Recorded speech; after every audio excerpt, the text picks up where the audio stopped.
And hit record. So thank you everyone for joining us, and thank you, Jennifer, for the introduction for AARP.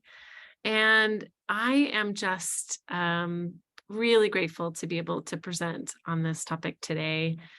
Grief is something that as caregivers and as a human, you're going to continue to experience throughout your life, grief and loss both. And what I will spend a lot of time on today is how we can use and incorporate mindfulness to help alleviate some of the symptoms of grief, and also how we can create a ritual around some of the loss experiences that we have had together or that you've had collectively with the pandemic. And that's something that not everyone necessarily addresses.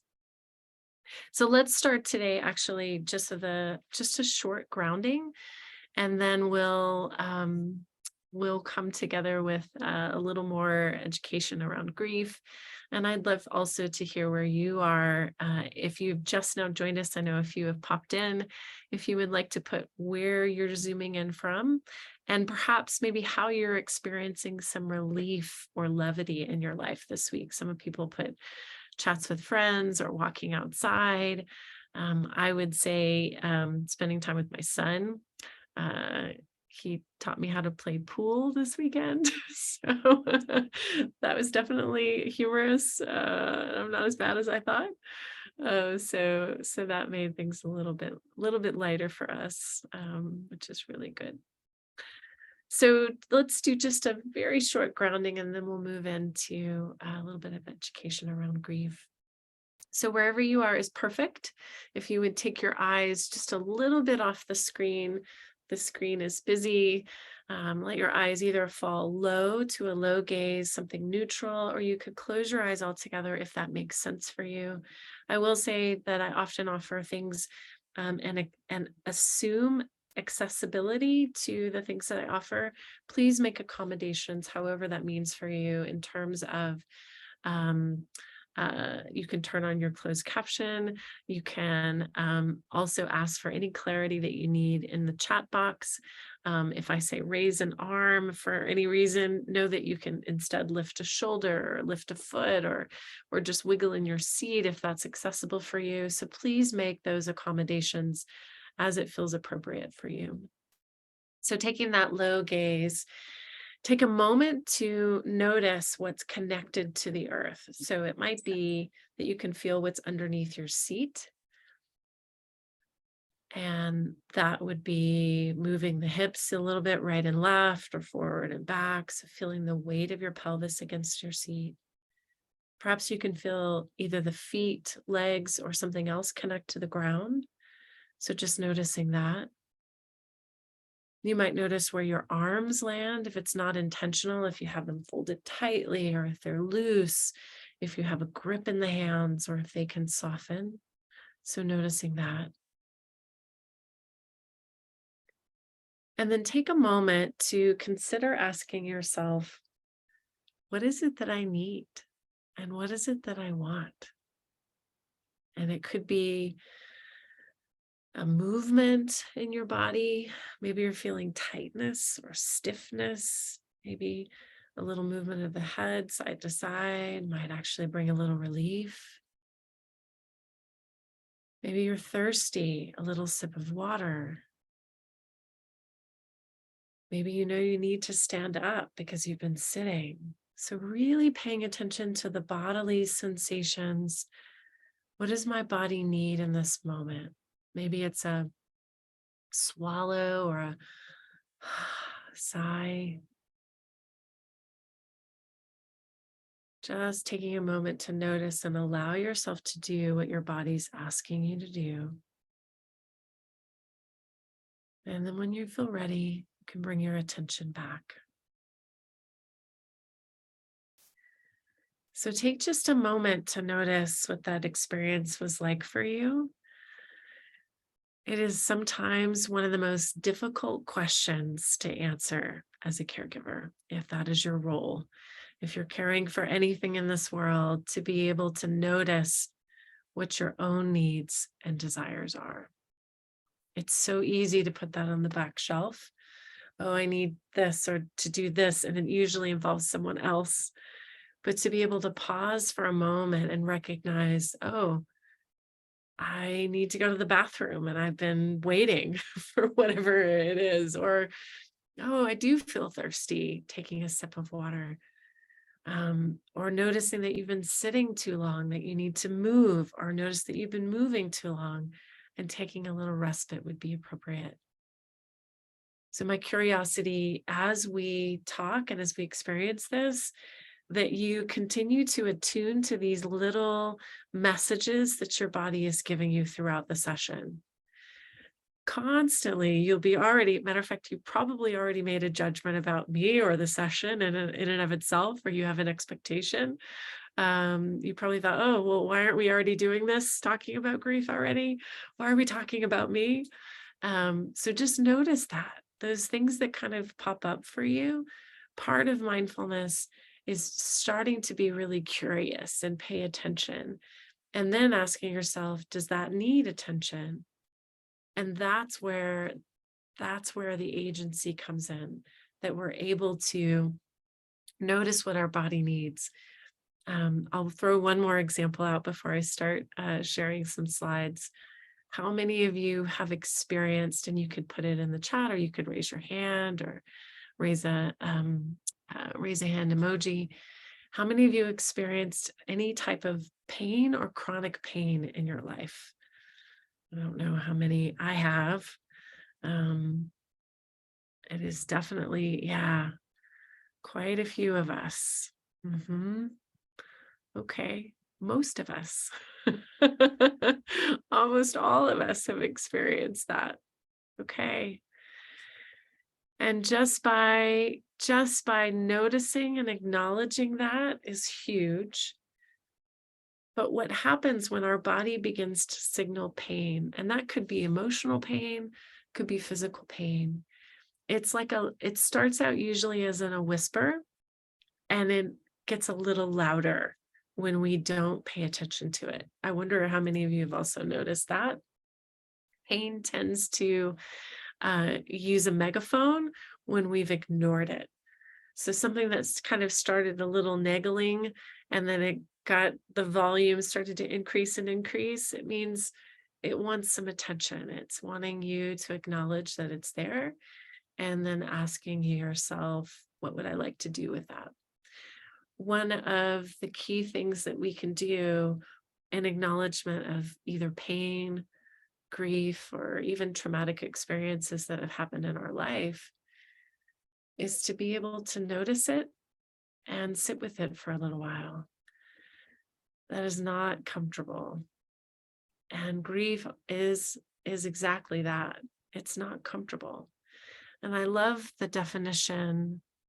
And when we sit with it, what generally happens is it changes. Our experience and our relationship to it actually shift and change.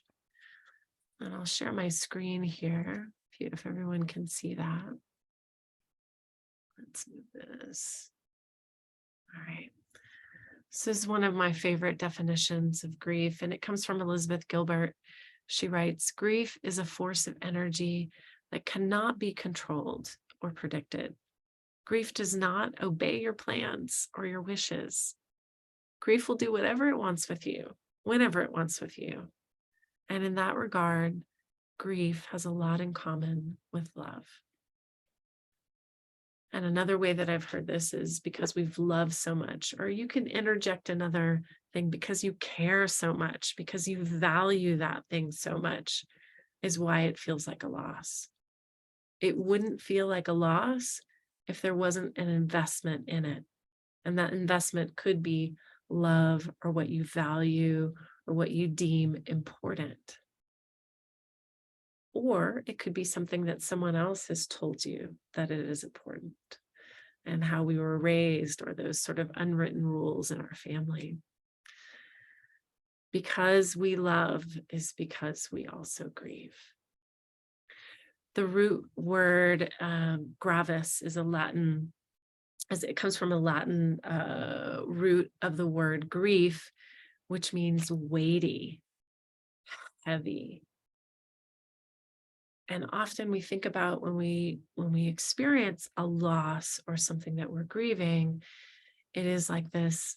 Some people will describe it like a weight on my chest, or a weight around my heart, or a heaviness in my shoulders, um, a heavy step, difficult to get up. So those are often ways that people have used metaphors to describe grief, and they can come in so many different types of symptoms. We can experience anxiousness because of grief, because maybe we're anticipating another loss. Or we can also experience disconnection, meaning when we experience a loss, if our go-to isn't turned toward our community of support, we end up turning inward or away, which creates a sense of loneliness or disconnection, either with other people or with our own bodies. Oftentimes, a loss can mean that we experience depressive symptoms. So sadness is pretty common. And that goes along with that sense of weightiness. And so how do we turn toward grief so that its experience or symptoms can lessen its hold on us? And that's usually by spending some time with it, either collectively with, if you're experiencing a collective grief, such as a family member that's lost, creating a ritual around the loss, and or an individual loss, thinking about how you want to recultivate your relationship. There's a professor, and I'm forgetting her name at the moment. During the pandemic, she was talking about grief, and she shared that she had lost her brother just weeks prior to this talk that I was a part of. And her way of experiencing grief and loss was to daily acknowledge her brother's loss, whether that was writing a letter or writing emotions, or offering a prayer or a wish, or doing a particular meditation she had. But there was something she offered that loss every day, because what it did is opened her up and created a sense of vulnerability and self-compassion. So therefore, she could be there and offer that vulnerability to others that have had loss. And grief does create a little crack in us, which strengthens that self-compassion muscle in us when we allow it. It can be really powerful. So let's talk briefly about some different types of grief. Disenfranchised grief is a type of unacknowledged grief, and it usually centers around the kinds of losses that have stigmas attached to it, such as an ambiguous grief is a type of disenfranchised grief, which would be like dementia. So, for example, if you have a person you're caring for that has Alzheimer's or dementia, and you'll notice that there are specific skills that they're starting to lose, whether that's memory skills, or dexterity skills, bodily functions. All of those begin to change and shift and alter. And so it's like my father would describe it in the loss of my stepmom, who had early onset. He said it was like she died tiny little deaths every day. And he had to every day wake up and reassess who he was with and what that experience would be like, because it was different almost every day. And that's the ambiguity of it, that type of ambiguous loss. And that goes for individuals who have, TBI, traumatic brain injury, or other types of even physicality. there is this sense of loss of what you had before, and now there's this, the person is probably right, is still there, but they're different. And how do you reconcile those losses? Another type of disenfranchised loss is unacknowledged loss. And that could be, let's say, someone lost their life to an event that the family considers should be unspoken. Maybe it was a tragic kind of loss, or a domestic dispute in the family, something that they don't want anyone to know about. So it's one of those skeletons. It could be a loss like um, a miscarriage. So those things aren't commonly talked about in public. You're told, move on, right? By the general public or even family. And so those types of things are those unacknowledged griefs that need us to turn toward. Anticipatory grief could be something like a diagnosis. So then your 101 questions of what do we do next? What's the next step? What do we plan? How do we, and so then our body goes into this fight mode. And sometimes people go into flight mode, or they don't want to deal with a diagnosis.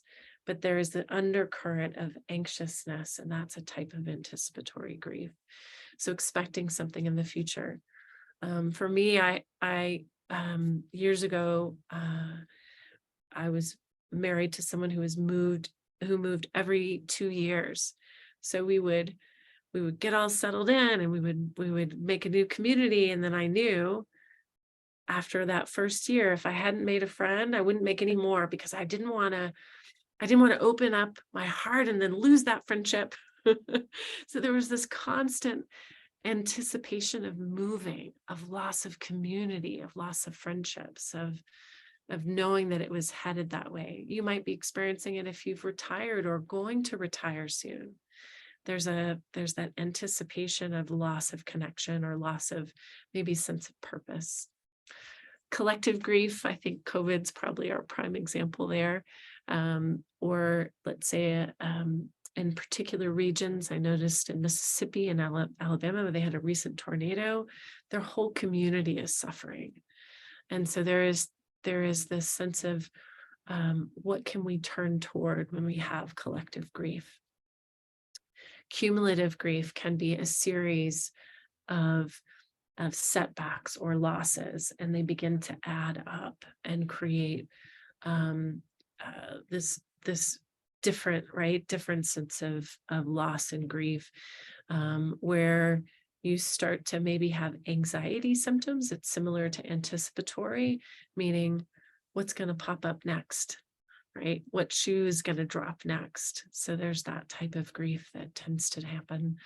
Traumatic grief, that could be anything from natural disaster to accidents, to something that was maybe unexpected.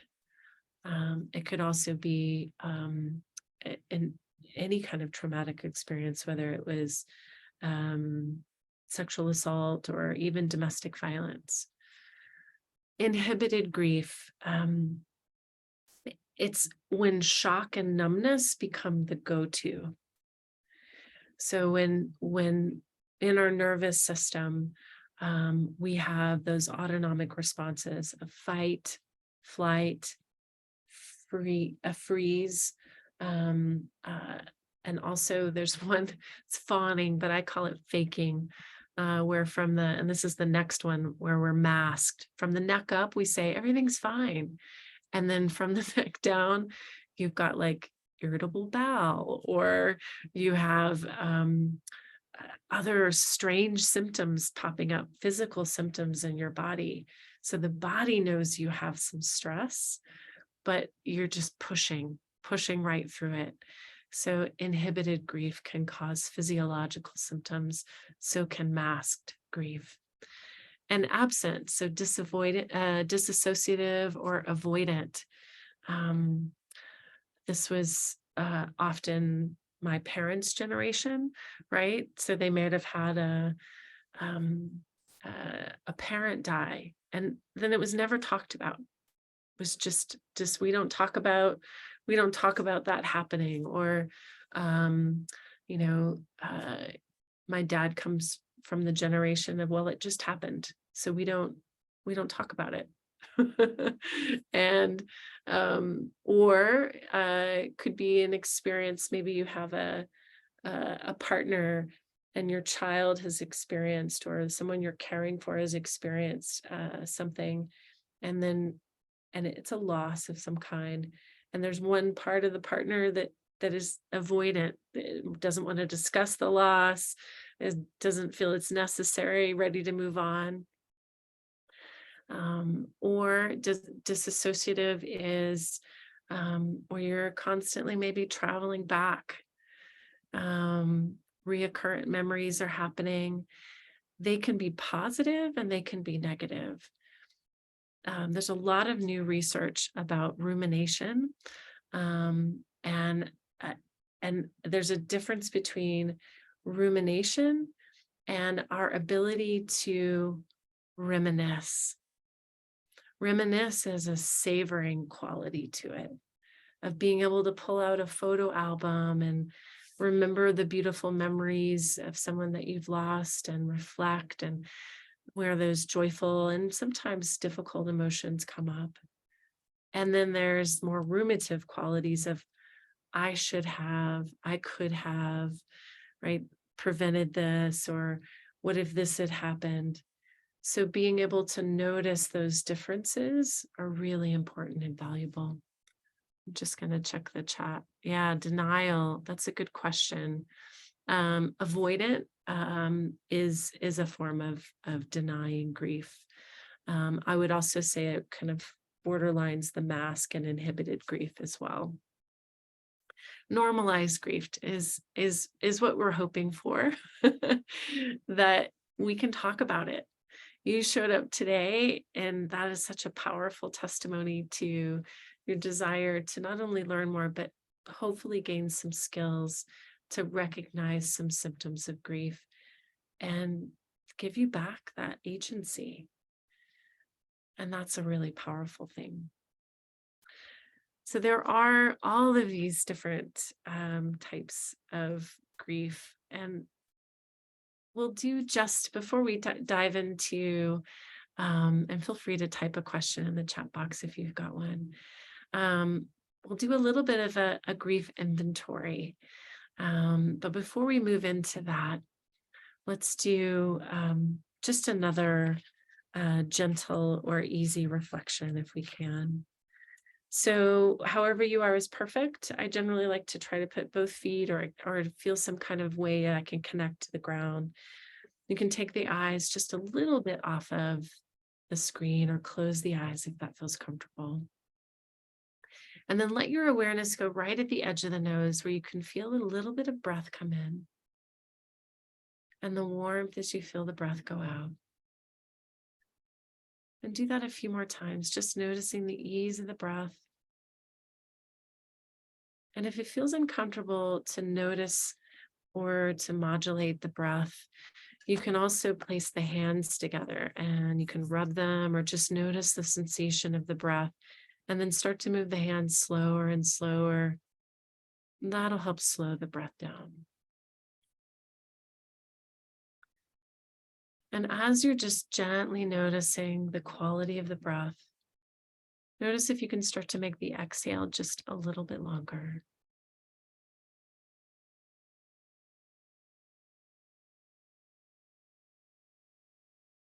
And then reflect for a moment. You'll choose a loss, and maybe not the most difficult loss that you've experienced for the purposes of collectively being here today, but something that feels manageable in this moment.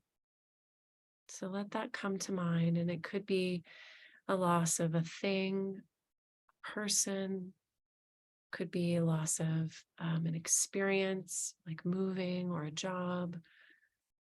It could be a loss of time, a loss of relationship. Could be like you misplaced something that was very valuable to you. So just bring one thing to mind for a moment. And then notice if, as you're bringing it to mind, try to picture as many things as you can that are very sensorial. So, is there a certain smell associated with this loss? Is there a certain color or clothing or item or place that's associated with this loss? So, see if you can visualize that.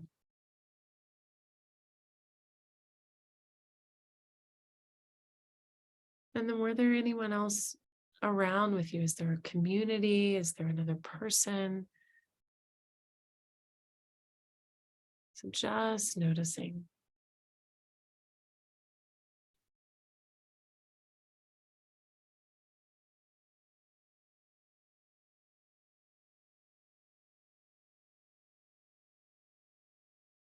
And then noticing anything sensation wise that's coming up for you in your body. So I'm noticing as I'm reflecting on my loss, I've got a little tightness in my throat. There's just a little, and usually that means there might be tears not too far behind, or a little something maybe in your belly. Maybe there's tension rising in your shoulders. Maybe you've noticed your hands clenching or softening. And then let's go back to that exercise we did earlier of asking yourself what you would like to have happen. So, with that tightness in my throat, adding a little sigh or a swallow. If it's tension in the arms, you could make it a little more tense and then relax, or you could reach up and then lower the arms and notice what you notice. If it's something in the pit of the belly, you could take a little bit bigger breath and a longer exhale. And then notice how it feels now compared to when you started.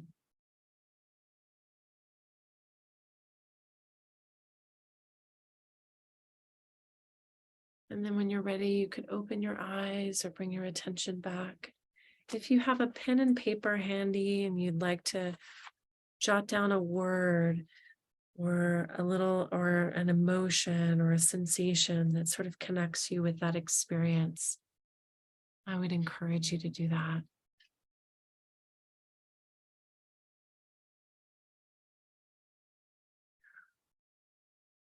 And if anyone has anything to share about that experience, you could unmute or you could type it into the chat box.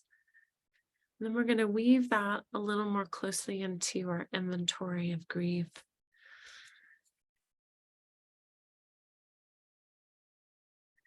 Part of the purpose of grief, if you can believe there is a purpose, and I believe there is to make meaning. And one of the reasons we reflect or notice what's happening in our body is there a meaning or purpose for that? So, for example, we started our session today by acknowledging or recognizing those of us who've experienced pain. Pain's usually a signal in the body to let us know that there's something else happening, right? There's something else going on. For example, right? Paying attention when you have a hunger pain or a thirst pain. The body's telling you that it needs nourishment, right? Or energy, or if you're feeling low in energy, the body needs some rest or recuperation. And those abilities for us to really pay attention gives us the ability to shift or to change. And as we recognize that things can shift and change, gives the grief meaning or purpose. So if you have a piece of paper, I'm going to make a suggestion or offering for you. I tend to take I'm going to pull out my notebook so that you guys can see it. I tend to take my notebook, landscape, and then I'll make 3 lines down the middle so that I have 4 columns across. And in the first column, we'll list losses. And so I've got some suggestions for you, and similarly to we did in the exercise just a moment ago. And it could be a loss of relationship, I think about, as I get older, friendships tend to be a season, but there's definitely some relationships and friendships that I miss and I grieve. Um, a loss of community, whether you have moved or maybe you've changed, if you were involved in a church and you changed churches or synagogues, there's a loss of that community, um, a faith, a loss in faith. It could be a death, could also be an illness. And so you'll just be down that loss column listing some of the losses in which you've experienced. Um, it could be an ability in the body if you've had a specific injury, something you used to do that you no longer do. Something I'm recently grieving is my eyesight has changed. I can't really read without readers anymore. And it's so different. And I didn't really realize how frustrating it was. And so getting new glasses, right? So all of this becomes an acknowledgement of my abilities have changed. It could be a pet, a loss of an item. I still think about a pendant that was my stepmom's that I've misplaced. And so I've chosen something else that I wear of hers that becomes a lovely reminder, but I still think about that as a loss. Money, time. I reflect back on a period of time of my older son in which he left home much earlier than I thought he would. And there's a lot of loss for me there in the time that we didn't get to spend together, missing out on his senior year of high school, things like that. So, as many as you'd like to list, sometimes it's helpful if you're going to spend more time with us, you could actually create a timeline. If you've taken this session segment with me before, you've probably seen I have it at home, not with me today, but it's a long fold out of all of the griefs through my life. And I've put it in a specific sequence. And part of doing that helped me to recognize um, really also who I am, some of the strengths that I have. And it's helped me to go back and realize some of the things that didn't get a formal closure. And we'll talk about rituals and closures shortly. So after you've listed in your first column losses, the next column that you'll list is emotions or feelings. And I've got a little chart here, a core list of emotions to help you out. So next to, let's say, the loss of time with my son, I feel sadness and regret. Those are two big emotions that come to mind for me.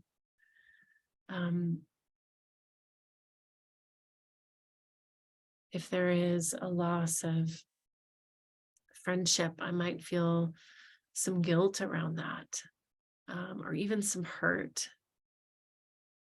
So whatever the loss is, next to it, you can write a particular emotion. And you can pick a couple to write.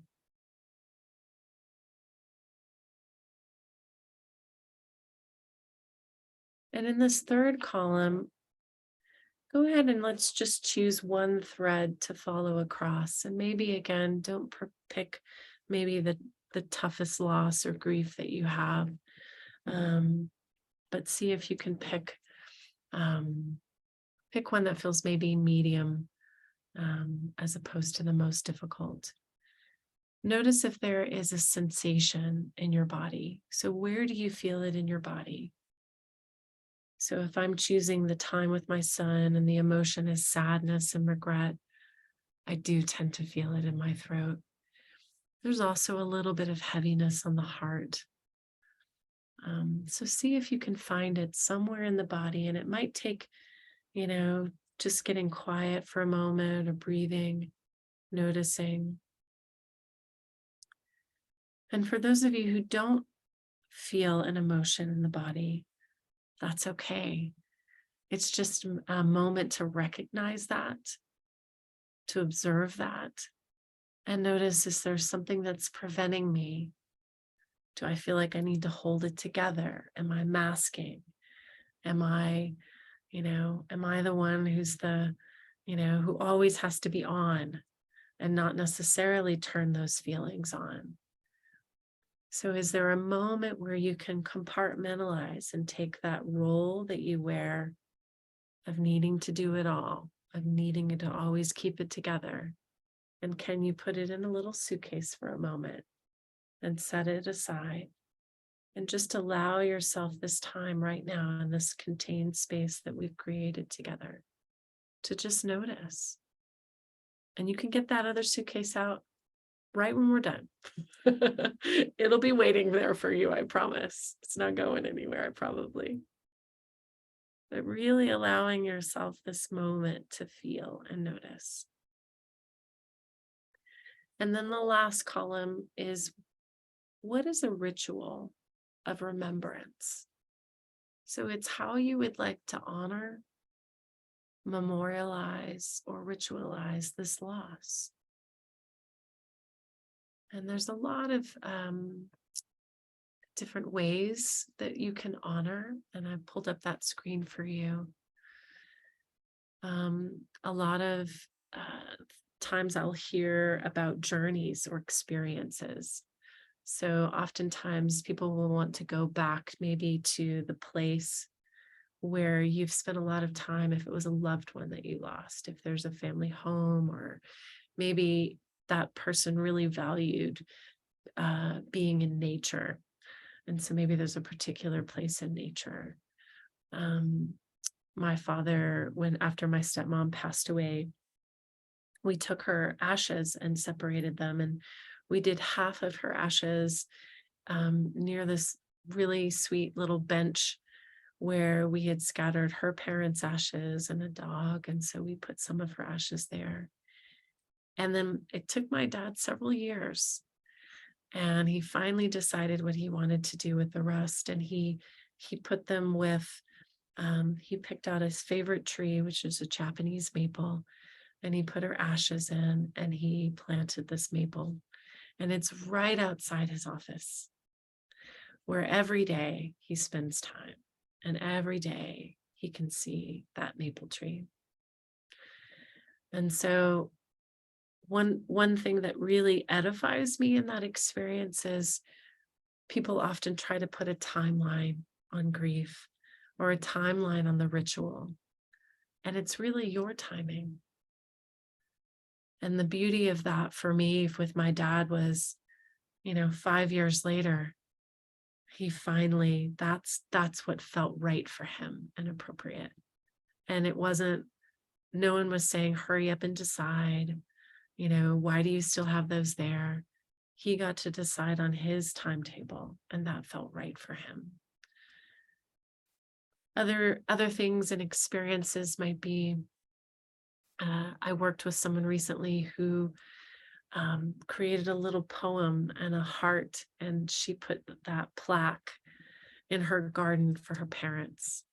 And that was a way for her, this gardening, and a way for her to see that heart and that reminder of what her parents meant to her. It might mean that you break something, you let go of something, you burn something, that's something that you've been holding on to, that you really feel that is kind of haunting you or taunting even. Maybe part of that ritual is finally saying, I need to let go of this. It could also mean that you don't necessarily have to do that alone. Maybe you ask someone that you trust or you feel safe with to have that experience with you. Having a witness to our grief is vulnerable, but it can also be very resourcing and allows us to feel a sense of that shared humanity that we have. And if you're going to be sharing that with someone else, then one of the hardest, or one of one of the most interesting, and you probably have it too. What do I say? And so there's a type of grief work that's called companioning. And all of that means is being with. You don't need to solve anything. You don't need to actually even offer words of comfort. It's just a matter of being with. And for me, what has worked is the most direct approach is saying, I really don't know what to say. Can I just sit with you? And what I find is in that silence, usually that person will either say, that's just what I needed, or generally they'll start opening up and share a little something, a memory or a feeling or a sensation. There's nothing else that's required. I think oftentimes, especially if you're a fixer, and I'm totally guilty of that, you want to fix it. You want to bring food to it, or you want to clean something, or right, or most importantly, you want that person to feel better. And often that's because of our own discomfort with death or change or loss. So my question for you would be, before you offer comfort for someone else's loss, are you okay with the discomfort of their loss? Because again, oftentimes they just want to know that you're there. They don't necessarily need you to make it okay. Because frankly, it's probably not okay.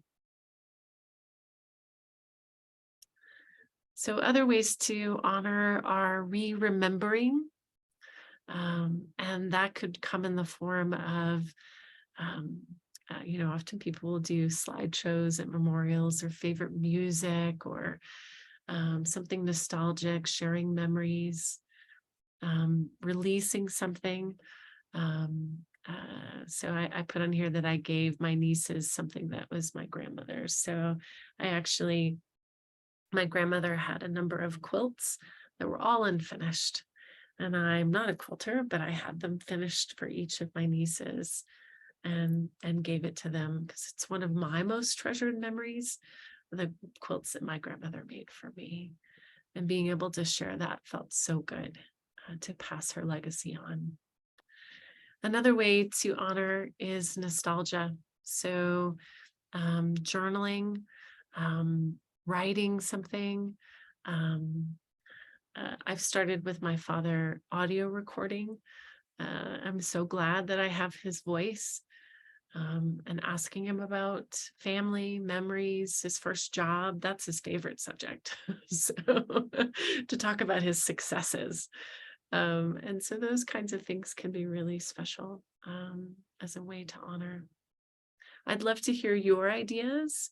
So if you have a thought or something that you would like to share in the chat box of a ritual or a way that you are planning to honor your loss, I'd love for you to share that, and it might inspire others as well.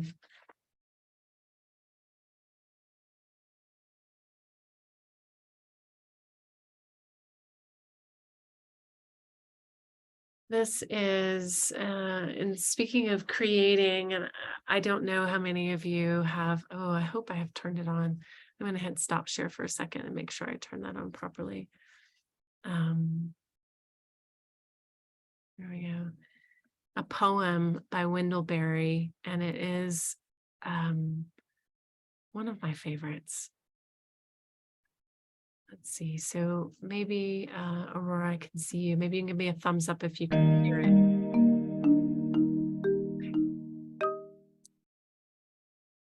The peace of wild things. When despair for the world grows in me, and I wake in the night at the least sound, in fear of what my life and my children's lives may be, I go and lie down where the wood drake rests in his beauty on the water, and the great heron feeds. I come into the peace of wild things, who do not tax their lives with forethought of grief.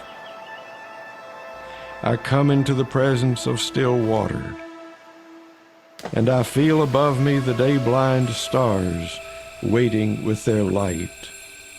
For a time I rest in the grace of the world and am free.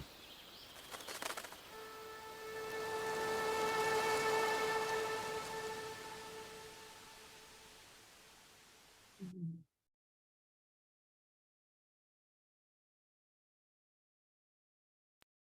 It's one of my favorite poems and so beautifully done. If you're wanting to go back to that later, it's a show, a podcast called On Being. And if you searched On Being, Piece of Wild Things, um, yeah, it's beautiful.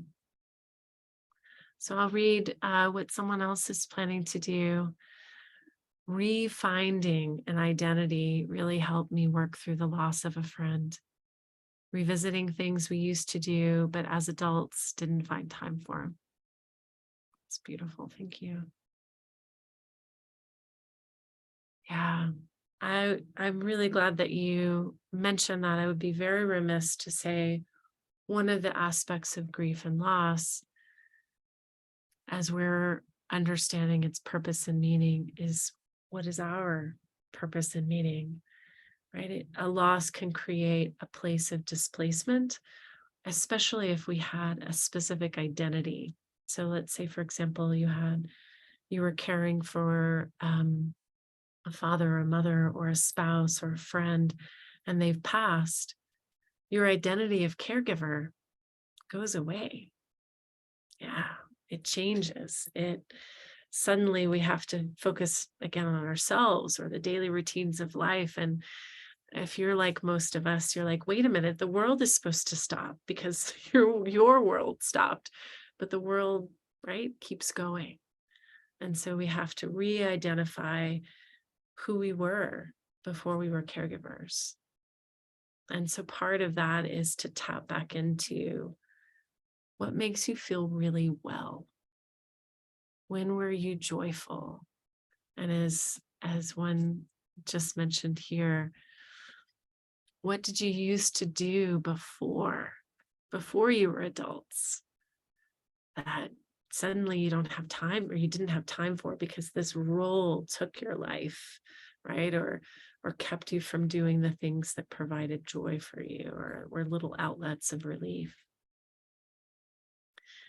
Oftentimes in therapy, we'll talk about, what did you love as a kid? What were those things that sparked you? And those can generally be inspirations for things that you can return to. Um, I was never a sports person. I danced as a kid, but I always kind of felt like um, left out as a kid because I didn't have that little hand-eye coordination. Um, and so my son and I took up ping pong during COVID. I was terrible at first, but after 2 years, I will report I can occasionally beat him, occasionally. But it was more about the playfulness, like the sense of play. And I had lost it. My life became so serious and engulfed in isolation with COVID. And being able to play again and play with kind of a growing team felt really rejuvenating. And I felt like I got back some of that loss that I was experiencing. Someone else shared that was something I mentioned a few minutes ago that they were scared of, since you're your dad's caregiver. Yeah, there is some anticipatory grief. So my challenge for you all will be today, and you can add this maybe as a fifth column. So you have your loss, your emotion, your sensation, your ritual. And the next column will be, what's next? What brings me joy? And it doesn't need to be big. I think sometimes we think, wow, okay, then I need to like take up ping pong or take up piano or what, who knows, right? Some big thing. But actually it can be a bunch of little things. It could be, if you enjoy flowers and you're no longer able to garden, maybe, due to physical illness, can you buy yourself some flowers the next time you go to the store and enjoy them? If you're thinking of a friend that you've lost and you know of others that have grieved this friend, maybe you can text them when you think of them. I'm just thinking of you, and I know we sure miss our friend. How are you? It's those little things that become cumulative that are building blocks to healing. It's less about masking, more about restoring, reinventing, refining, remaking. So let's go and do one more mindfulness exercise to close this out, and then I'll take any questions that you might have. Once again, find your eyes just a little bit off the screen, can close them or low gaze. And just notice how this session is landing for you right now. Maybe your eyes, maybe your thoughts are kind of busy with ideas, or maybe there's other emotions that are coming up, maybe a little bit of anxiousness or sadness even. Just notice what's coming up for you. And now imagine someone you like, that is a friend or a loved one, sitting next to you. And imagine they're experiencing a similar grief. And consider asking, what would I offer? What would I say? How would I be to this friend that's experiencing the same thing that I am? Are there words that come to mind that feel edifying? Would it be a hug? And you can actually physically give yourself a self hug here. Would I just simply be? And essentially, what we're tapping into here is compassion. And then being able to turn that back toward ourselves, self compassion.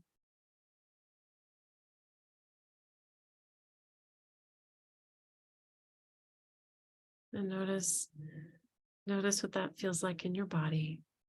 Maybe it feels like a relief. Maybe there's a sigh or an exhale. And when you're ready, open your eyes. And if you're still writing or you have your log out, you might add in that what's next column what you would have said to, right? The friend is really yourself. What you would have said to yourself. What would you offer? I think about, the loss of time with my son. There's sadness and regret. I feel it in my throat. A ritual is every year on his birthday, I write him a letter that I don't give to him. I've got these letters saved that one day I'll give to him. And what's next? I'm going to let myself off the hook. Some self-forgiveness, a little bit of compassion. I'm a good enough mom. So take just a moment to, what would feel edifying to you to hear?